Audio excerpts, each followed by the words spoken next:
কেটে গেছে দীর্ঘ ১২ বছর। সন্তানের ছবি দেখেই নিজেদের সান্ত্বনা দিচ্ছেন বাবা মা।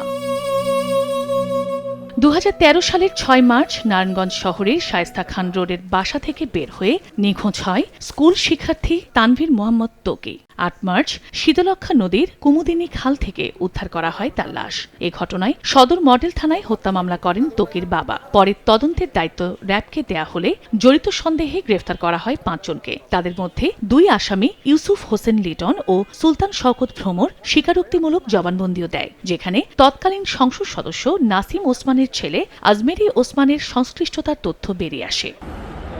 বাদীপক্ষের অভিযোগ, ওসমান পরিবারের সংশ্লিষ্টতার বিষয়টি সামনে এলে মামলাটি প্রভাবিত করে আওয়ামী লীগ সরকার, যার কারণে দীর্ঘ এক যুগে আদালতে চার্জশিট দিতে পারেনি র্যাব। তদন্তকারী সংস্থা সর্বশেষ সেপ্টেম্বরের মধ্যে তারা আরও নতুন ৬ জন আসামিকে গ্রেপ্তার করেছিল এবং তাদের মধ্যে একজন 164 করেছে।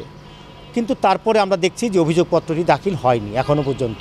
আমাদের সাথে আয়ুর সাথে কথা হয়েছে, আয়ু সাহেব বলেছেন যে ওনার কাছে এখন যে সকল তথ্য আছে উনি এগুলো যাচাই বাছাই করছেন, যাচাই বাছাই অন্তে উনি রিপোর্টটা দাখিল করে দেবেন। তবে আওয়ামী লীগ সরকার পতনের পর মামলার তদন্তে গতি এসেছে বলে জানায় ত্বকির পরিবার।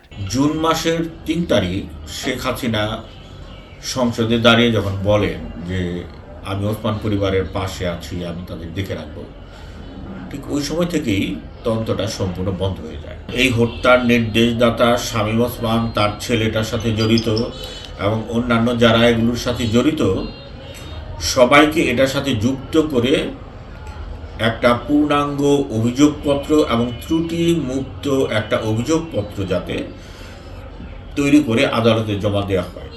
এই সরকারের কাছে ত্বকি হত্যার বিচার কার্যকর করা হোক, এটাই আমরা আর কি চাই এবং আশা করি এখন এই সরকার থাকতে থাকতেই এই হত্যার বিচার কার্যকর হয়ে যাবে।